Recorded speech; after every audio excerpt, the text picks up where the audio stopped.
Hello, fellow gamers. Welcome to my channel. Today we dive into the highly anticipated game, Baldur's Gate 3, and the reasons why I am so excited for this game.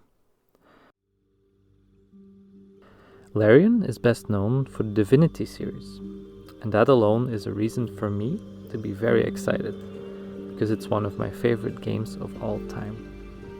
With very exciting turn-based tactical combat. A game genre I have been a long time fan of, going back to the 90s, playing games on my dad's Pentium 2. And I guess this brings me to my first reason, in no particular order might I add. The combat. Challenging tactical turn-based combat. You know the feeling, it's your turn and you're pondering your next move. Do I make a sacrifice? Will I take a chance? What moves does my opponent have next turn? And when you emerge victorious after a long battle of one strategy against another, it feels pretty great.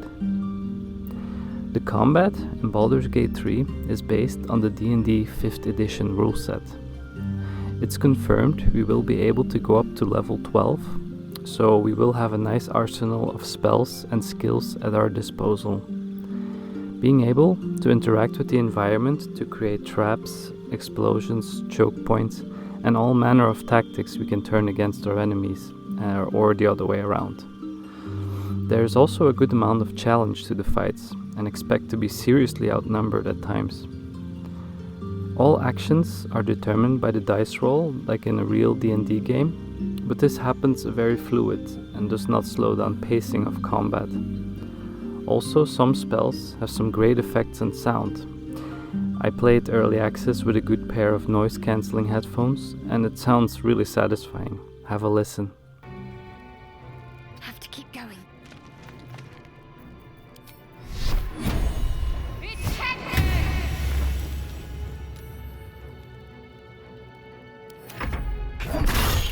If this shit hits the ground, we're dead.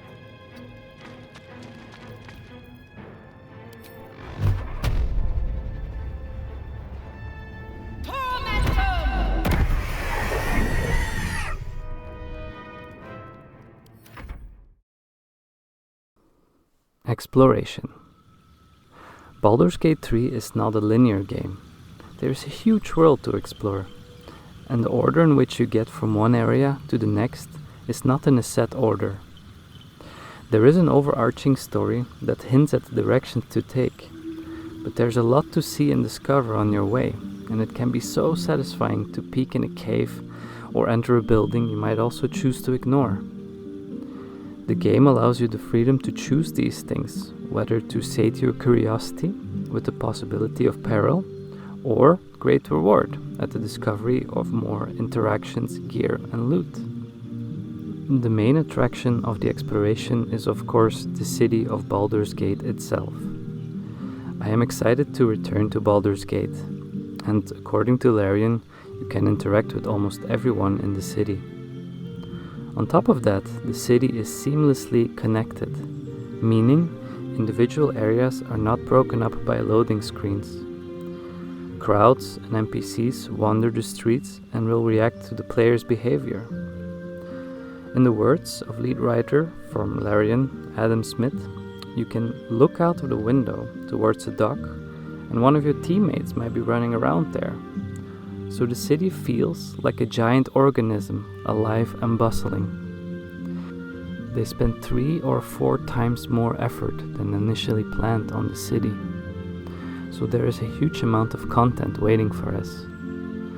There is a rich lore to immerse yourself in from an already well-established universe. Many stories and adventures potentially waiting for you in the numerous taverns, temples, shops, and so on.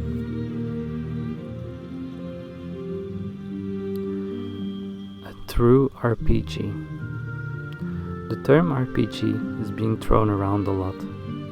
Some of the most acclaimed games have been wrongfully proclaimed RPG of the decade, while rather having RPG elements and being limited in options and customization. Here is where Baldur's Gate really stands out, giving you full agency over your character, with deep customization, from how you look to what you are wearing and being able to roleplay your character the way you want. It's confirmed we can play these available races and classes at launch.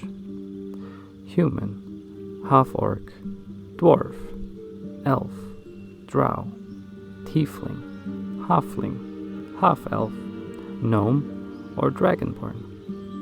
A more detailed video on the races and sub-races will be released later. The classes we can be at launch are Barbarian, Druid, Fighter, Ranger, Rogue, Sorcerer, Bard, Monk, Warlock, Paladin, Cleric, and lastly Wizard. All of these classes also have many more subclasses as shown on this spreadsheet. More on this in a later video as well. These choices you make at creation will also be impacting how NPCs react to you and the way you can interact with the environment. For example, a gnome or halfling can move through small entryways because of their size. So there are also races that can see well in darkness and so on. With all these options, this makes no two playthroughs identical. This also leans into huge replayability. Thinking of this, I wish I was young again and I was able to only afford this game and spend my free time exploring every nook and cranny. It's like living a second life in this mysterious, fantastical world.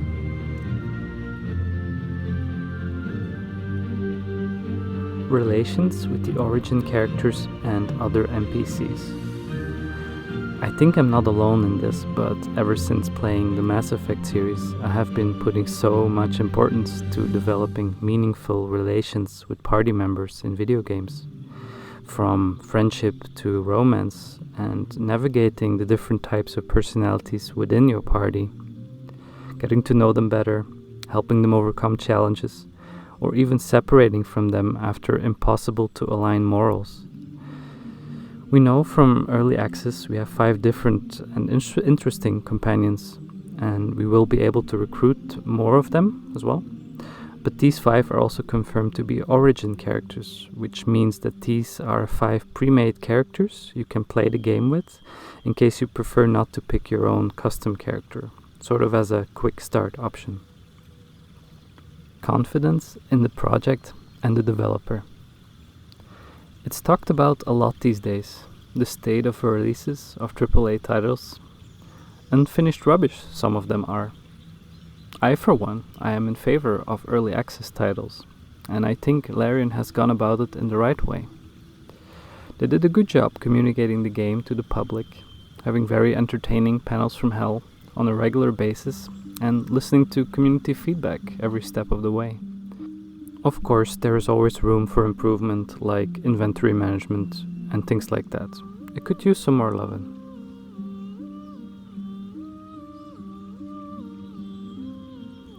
Multiplayer. Lastly, I am excited to share and experiencing it with a wonderful community and friends. The game also has multiplayer co-op, so you can experience it with your friends and significant others, or meet some strangers, why not? The PlayStation 5 version will have 2-person split screen mode, and I will likely be picking up this version besides the PC version for this feature, and of course being able to play from the comfort of my couch. So, now I want to hear from you guys. What are you most excited about? If you liked this video, click the like button to see how I have done. This is a new channel dedicated to Baldur's Gate. I will be releasing weekly videos up to the release of the game, which is now August 3rd for PC and September 6th for the PS5. I am thinking about classes and race guides, fun builds, lore, and onwards with some Let's Plays. Subscribe for more to come. How is this possible?